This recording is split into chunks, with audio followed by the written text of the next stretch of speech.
What is up, guys? Technical Stinkers here, checking in on our little 3D print operation for today. I own a business, has nothing to do with 3D printing, but I got interested in 3D printers and I'm trying to see if I can make some money out of it, do a little side hustle, passive income sort of thing here at home. And I don't know much about 3D printers, so I'm learning through this process. Maybe you can learn something by watching. Maybe you can teach me something. This is just exhibition, not instructional. I'm just cataloging what I'm doing every single day. So subscribe to the channel. I do giveaways. Maybe you could win something or just have some fun along the way. So what am I working on today? Well, lots of different things going on, a million different things going on as always. If you've been following the channel, I've been working on a few different projects, skulls, Charmanders that are gonna land me in federal court, all sorts of things. So let's see what's on the plates. All right, so what's that? Yay, it came out. Chimpanzee skull on the A1. I think I need to do a calibration on my P1P because it's been giving me some issues, some like layer shiftiness. I gotta like maybe clean up the rails. Someone mentioned that if you start getting layer shifts, it's time to clean the rails or just kind of give it a once over. I think I need to get into that. So I put it over here on the A1 and it came out just fine. A little better airflow. Now I did have a somewhat of a failure. Let's check our ocean bin over here. Yeah, it kind of had a bit of a failure over here where it had some plate separation. So I added some extra supports on the jawbone here around the teeth where I had the failure last time. I probably should have looked at this before I started filming to make sure that it actually did come out without issue. It looks pretty good. It is layer lighting. And it's time for the treacherous one-handed plate pull. Hey, it came out all right. So we're gonna put that in our basket to take in the office and look at a little closer later. But yeah, A1 coming correct again, kind of doing what the P1P couldn't. So I need to take a look at that, need to clean it up, need to get things back in order. Now I do have, and it should be coming any day now, I did get a Beaky, I think it's called Beaky, B-I-Q-U-I, something along those lines, plate for my P1P because I was having those bed adhesion issues. Not sure when exactly that'll be here, but then I was watching Mountain Maker's video and he got the Super Tack plates from Bamboo, which I believe maybe it kind of looks like it's the same sort of material or technology. So maybe once that Beaky plate comes in on my next Bamboo re-up, I'll go ahead and grab one of those Super Tack plates or whatever they're called, just to throw on the A1, just to kind of compare apples to kumquats. I've been using these PEI plates and I get comments from time to time, people saying like to use this adhesive, that adhesive, hairspray, glue, you know, maple syrup, whatever. I've never used anything on my plates at all. And I've seen other people say like they've never used anything, they've never needed to use anything on their plates other than just maybe wiping them off with alcohol. And I've done that a few times on the various different printers. But for instance, like my Cobra 1 up there, that's, I mean, maybe going on 8-9 months old. I've never used anything on it whatsoever. And you know, I'd have adhesion issues here and there, but I think that had more to do with the temperature and the Z offset than it did really anything else. So I'm not sure that I really want to go that route. It seems messy to me and I don't want to have to like, it's another component to worry about. But you know, if I need to get to that point, then I guess I'll explore that. But until then, I'd rather just kind of run it without any sort of like stuff on the plate. All right, you guys got to me. Charmander is muerte. So I'm officially 100%, I'm cutting bait on this Charmander project. Well, I say that, I'm cutting bait on the Charmander project. I know it lasted about how long? Really for a few reasons. A lot of people, you know, kind of not scaring me off because it was like a concern I was talking about in the beginning with selling licensed models on the internet. Like, you know, if they're gonna come after me, like you can't sell that, you know, which you shouldn't, you can't, but like everybody else and their mother seems to be doing it. And that's kind of like in my main business, something that's always really burned my ass because in my business, selling like THCA and O and Delta 8 and things like that, if you're familiar with it, there's like, you know, semi-synthetic, legal under the Farm Bill cannabinoids, things like that. They're perfectly legal to sell, but then laws change over time. And so for example, I have locations in South Carolina, which has a different rule set for those kind of things. And so when they enacted those rules, they said like, well, these certain variants and whatnot, you can't sell these. And so us being, we have a mantra at the company, keep Matt out of jail, we pulled those products and we no longer sold them.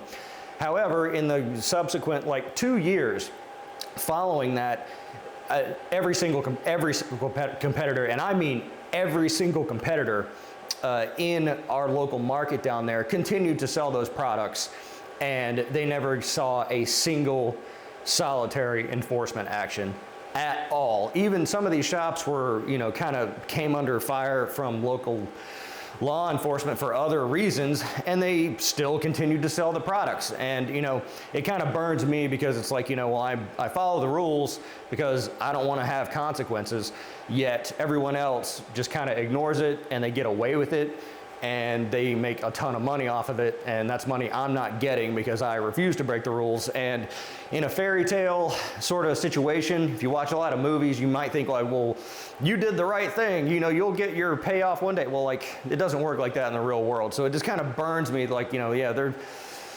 maybe they'll get it one day, but that's not guaranteed. And so I kind of feel the same way about this Charmander model. It's like, you know, I don't want to roll the dice. I guess I'm getting older. I'm getting more risk averse, you know, with my strategies. And so what I might do is actually, you know, revisit the Charmander as a local print to sell in my shops, because no one's going to care about that. If someone comes into the shops and they really like Charmander and they really want a 3-foot tall Charmander, then maybe I could offer that. But the reason I stopped the print, aside from that, is the issue I was encountering previously where I was getting lift on the tail. I changed the settings around, a finer layer height and slower. I took the front off to get better airflow, but still, when I look down here, when it got to that point in the print, I'm not sure if I'm able to zoom in here. You can kind of see where it was contacting the tips of the tree supports. It was already starting to lift, and I was like, you know what, let's not even try it. Let's go ahead and kill it. I've got other things to print on the Giga. So more porn for the haters. That's right. That's a fail. So we're gonna shelf the Charmander idea. I'm gonna stay subscribed to that guy that sells the multi-part models, because he has stuff other than Pokemon. And you know, a lot of them are really interesting. I could maybe try doing like some smaller versions like this for stores, or maybe even Etsy, you know, but it's just like, if there was an action, something that stopped me from selling it on the internet, I don't want to have something that's, you know, eating up $120 worth of filament versus something that ate up $5 of filament. So that's a nix. Right now, let's go see what else I got going on.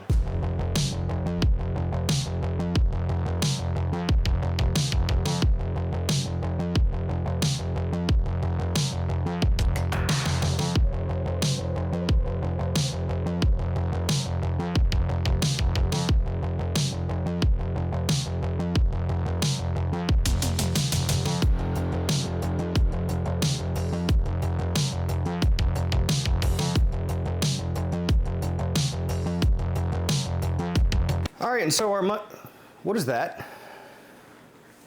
Whoa, looks like we got a new toy back there. Oh, wow, look at that. Is that a FL Sun T1 Pro? So major milestone in the channel, an actual 3D printer from a legit 3D printer company sent it over to me. And look, I was replying to comments. There's no shortage of opinions about different 3D printer companies and 3D printers and, you know, practices and things like that. I was replying to comments and I said, like, look, I tell every single person that reaches out to me that Technicals Tinkers, this channel is a daily vlog channel. There are no dedicated videos here. So I told Fume Clear, Algo Laser, FL Sun, anybody else that you know, reaches out to me and asks for it, because they usually want a dedicated video for whatever product that they're sending, and I tell them straight up, like, that's just not the format that I do. I do a daily thing here, and ultimately I think it's better for your product because I'm gonna show it every single day in use versus me stamping out a 7-minute video about me unboxing it and putting it together, because there are hundreds of other videos of that exact same thing. So I'm actually using it day to day. That was a popular criticism of some of their other models because people would stamp out the video and then problems would crop up many months later, but all the videos have been put out and creators don't care about that anymore. You know, they're on to the next thing. They don't want to revisit an old model. Me, I'm doing it every single day. So take that for what it's worth if you think it's good or bad, but you know, ultimately I'm not going to be able to hide problems if problems occur on this thing, because I do videos every single day. So I think it's a little bit better for them because it showcases it ongoing.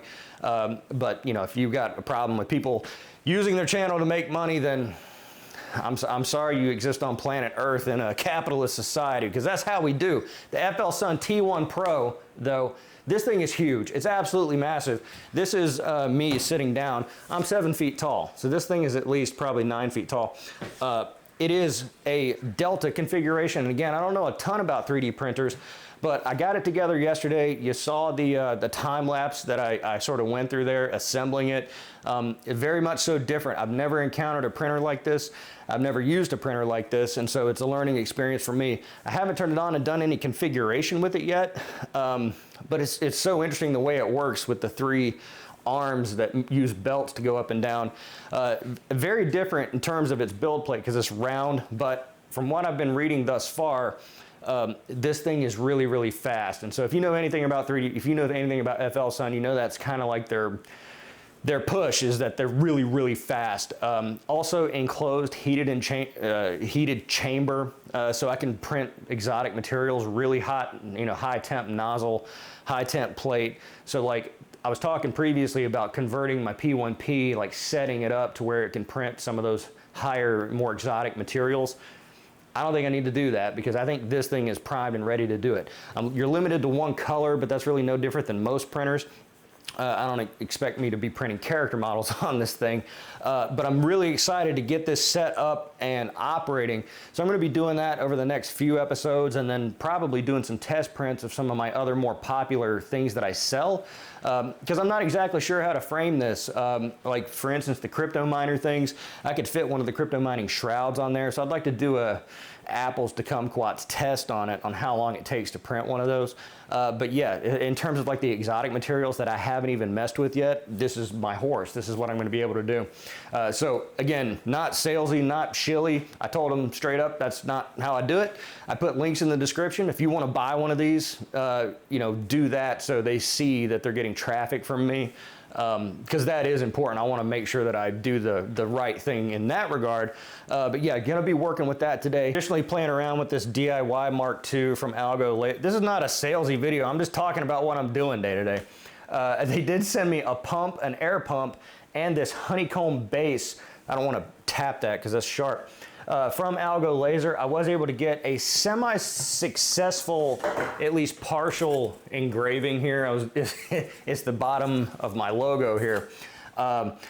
Really got to fine tune it. Plus, this is kind of bent, it's kind of warped a little bit, and so like the focus was off. But what I really think the potential for this is I was talking about the skulls that I wanted to sell yesterday, and the placards, I don't have it, where it says like Semilodon popularis, to sell these skulls as like a museum-ish sort of thing to like say what this is.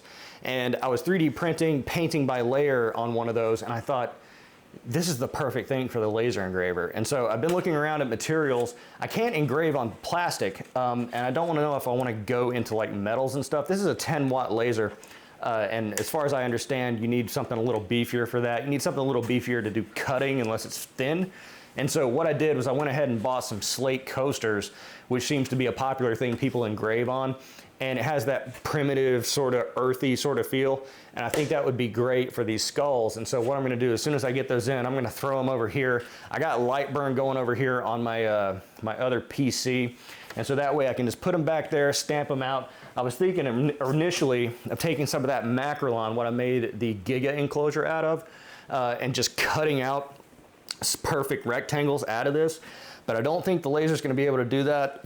And from what I was reading, it's this stuff is not a good thing to cut because this isn't quite acrylic. This is polycarbonate. And so it does like a melty thing. It catches on fire. It releases fumes. Now I can use my fume clearer, and I plan to use my fume clearer when I do the laser engraving. But I'm going to shelf that. I'd rather do the slate coasters, the slate chips, because I think that would probably be a little better of a vibe. So I'll be doing that in the coming days as well. So back to the prints. Joe Rogan all day, Joe Rogan podcast by night, all day. Chimp skull. Extra supports here on the teeth. Extra brim-ish kind of supports that already came off here on the jaw. This bamboo desert matte PLA. Looks really bony. I think it looks like a lot of bone. You know, hey Eson, if you want to send me some bone PLA to compare apples to kumquats, I'm very happy to do that. The support's popping off crispy clean. That's just matte PLA. I mean, that's kind of what I've found is, especially when you print matte PLA in one big go, it behaves right. It really does. It's really when you start getting into mixing your mattes and your regulars and your glossies and stuff, then you start encountering problems, in my experience anyway. But this thing came out crispy clean. Overhangs look fine. I mean, there's a few areas where, you know, maybe just the tiny, I'm really looking for problems at this point. Coming out nice, support's coming off nice. The overhangs here, probably want to do some additional supports there. The overhang's not adhery as enough. Adhery's enough. I'm like I'm speaking Simolean, speaking Simlish. Adhery enough. So yeah, underneath, you know, a little bit to be desired, but overall the teeth came out fine. You know, it's a candidate for adaptive layer height, I guess, but I really wanted to get an example. This is not quite life size. Chimp skulls, I believe, are bigger than my skull, but I'm 7 feet tall, so I mean, I've got a big head. So want to scale this up. I aim to do this on the Cobra. You know, and this didn't take a lot of filament either at this size anyway. So this is 0% infill. It's like, or maybe like 5% lightning just for the top. And I don't even know that it would need it. 2 wall loops, very simple. Teeth came out fine. It's all one unit. You know, it is available as a multi-part with the jaw separated, but you know, honestly, I think it probably is better like this. So I think this would be pretty impressive here with like a slate sort of thing that says Simoleon Popularis on it. Sounds like a planet next to it, and you know, maybe, you know, at a life size or maybe even at this size, it's probably like a 25 bucks, 30 bucks or something like that. It's tough for me to price things, and let me know in the comments below if you're a middle-aged man, if you're a fellow millennial like me, you know, you're kind of getting into that old man trope where they're like, you know, in my day it cost 4 cents for a newspaper. I feel that way constantly, especially when pricing 3D prints because of inflation and just, you know, how expensive things are. You know, me looking at that, and it's like, well, I wouldn't pay more than $1 for that. Well, it's like, well, you know, the world has changed, Matt. There's a lot of things that cost a lot more now. But it kind of stings when I'm pricing things out. It's like, you know, is this really worth $30, $40? Well, it's like, well, yeah, that's the same thing as $20, but 5 years ago. So you got to take those things into consideration when pricing. You know, I can easily derive what my costs are, but, you know, in business, you want to get the most money you possibly can and then kind of go down from there. And I'm in a unique situation where I can kind of wait around for that and kind of feel out the market. So success on that. We're going to be moving into trying to doll that up a little bit and do some accoutrements like those engraved things, especially for like the saber-tooth skull, the T-Rex skull. Probably be nice to do the T-Rex skull in that bone, that sort of natural thing. And there's a whole bunch of skulls available on the internet for, you know, like a few dollars or free or whatever. Really think I like the free, or the ones that I pay a little bit for too, because those are like scans of real skulls, and I think that's kind of adds a little bit to it. Couple final things is I got to get some boxes ordered for the hideaway thing. If you saw yesterday's dedicated content, I kind of put that all together, the start to finish on the hideaway thing. So I got to get some boxes ordered for that. That's like the 5th or 6th type of size of box I'll be ordering. So, you know, that's kind of a pain, but it's fine. I'll end up using the boxes in some way or manner or shape. The other thing too is that I was actually commissioned to do a work, a sort of a personal work, but I'm going to consider it a commission because the customer is, they pay a lot. So my niece actually is into Spider-Man, and my wife said, like, your niece likes Spider-Man, 3D print something Spider-Man related. And I'm like, a young girl that likes Spider-Man, okay, well, what do you want me to print? And it's like, well, you figure it out, because she's really mean to me. So anyway, I downloaded this. Now this is a flat thing meant to be 3D printed. It's a 3MF off Maker World. It's totally flat. I'm not going to sell this, but this is a fantastic test for something I really wanted to do on the Giga of inserting stops into the G code to swap the filament so I could do multicolor prints on the Giga. The only problem is it is actually flat. So the colors, it's all one layer. And so what I aim to do is find a way, and I was hoping someone could help me out with this in the comments, to just tell me what the terminology is, or how to search for this, or how to seek someone out on Fiverr that's able to do this. I'd imagine it's very simple. Is what I want to do is I want to take the model and separate the colors into varying layers. That way I can paint by layer and insert those stops. So the first layer is all the blue, the second layer is all the red, the third layer is all the black, and then the fourth layer is all the white. And so that way when it just prints all the blue, all the red, all the black, and then the white, versus, because there's no other way to do it, you know, where it's printing all among the same layer on the Giga, because I want to print this really big, you know, and if it's flat, then I can go, you know, that 800 or 750 millimeters squared, and that could be a very large and impressive print. I've seen other people do it with like sporting signs, or, you know, company logos and things like that. I think that's a great lane to go down, you know, large, impressive, multicolored, kind of 3D-ish signage. But it needs to be separated out, and I have no idea how to do it. I mean, certainly you can convert this to an SVG, but I don't know how to isolate those colors and then like reconvert everything back into an STL to where I can, like, you know, size it up and down to where I can paint by layer. Because doing it like, and the layers have to be thick enough to where the colors won't show through. And again, that's why I'm like doing the blacks on top and you know, like the blues on the bottom, just to hide that. And I think that'd be pretty impressive. But again, it's really trying to figure it out. So if you know anything about that or know what path I need to go down, I'm not asking anyone to do the work for me, but if you know, like, oh yeah, that's called a Keflusian boodle bop, then I know to search for a Keflusian boodle bop. And then I could go down that path and figure it all out. So let me know what you know in the comments below. So that's what I'm working on today. Let me know what you're working on in the comments below, or what you think about anything and everything to do here. Do you know a lot about the FL Sun T1 Pro or any of the other FL Sun printers? Let me know what your experience has been with them in the comments below. If you want to buy one, check it out. I'm going to be kind of working with it over the next few days. But links to everything is in the description below. If you're going to buy one anyway, or an Orange Storm Giga or Elegoo filament or any of that kind of stuff, if you're going to buy it anyway, use my link in the description. I get a little bit of commission off of it, and it allows me to get more money. So everybody wants that, right? Anyway, be sure to like the video because it's the nice thing to do, and subscribe for more content like this. I'm the Technicals. See you next time.